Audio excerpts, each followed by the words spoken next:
ہاں جی، تو آج کل کے دور پہ قرآن لوگوں کے دلوں پر اثر کیوں نہیں کرتا؟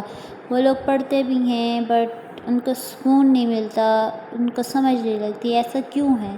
کیونکہ اب ہم قرآن کو زندہ حقیقت کے طور پر نہیں پڑھتے۔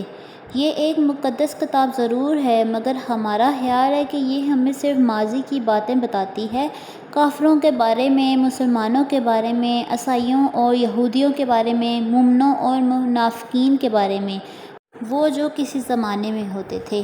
کیا آج صدیاں گزرنے کے بعد بھی قرآن ہمارے لیے اسی طرح طاقت بخش ہو سکتا ہے جیسا وہ اس وقت تھا؟ یہ اہم ترین سوال ہے جس کا ہمیں جواب دینا ہے۔ اگر ہم قرآن کی رہنمائی میں اپنی تقدیر کی اثر تعمیر کرنا چاہتے ہیں تو ٹھیک ہے، اس میں کچھ مشکلات نظر آتی ہیں، جن میں ایک یہ احساس بھی ہے کہ قرآن جس خاص زمانے میں نازل کیا گیا تھا، ہم اس سے بہت آگے نکل چکے ہیں، ٹیکنالوجی کے میدان میں بڑی بڑی چھلانگیں لگائی ہیں اور انسانی معاشرے میں بڑی بڑی تبدیلیاں رونما ہو چکی ہیں۔ آج قرآن کے پیروکاروں میں سے بیشتر عربی نہیں جانتے، اور جو جانتے ہیں وہ قرآن کی زندہ زبان کو کم ہی سمجھتے ہیں، اور ان سے توقع نہیں کی جا سکتی کہ وہ قرآنی محاوروں اور استعاروں کو سمجھیں گے۔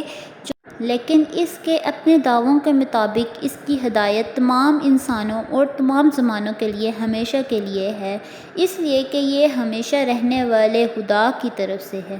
اگر یہ دعویٰ سچا ہے اور لا ریب سچا ہے تو میرے خیال میں ہمارے لیے یہ ممکن ہونا چاہیے کہ کسی نہ کسی درجے میں، کسی نہ کسی حد تک ہم قرآن کو اسی طرح جانیں، سمجھیں اور تجربہ کریں جیسے کہ اس کے اولین مخاطبین نے کیا تھا۔ یہ بات کہ اللہ تعالیٰ کی ہدایت ہمیں اپنی مکمل شان کمالات اور انعامات کے ساتھ ملے، ہمارا حق ہے۔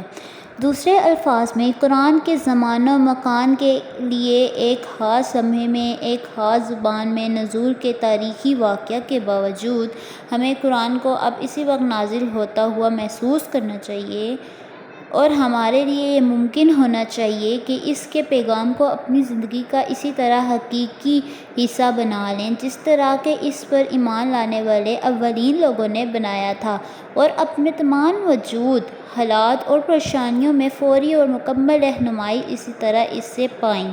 مگر یہ ہم کس طرح کریں؟ اب یہ سوال پیدا ہوتا ہے کہ ہم یہ کس طرح کریں کہ قرآن کی باتوں پہ عمل کریں جو قرآن میں لکھا ہوا ہے۔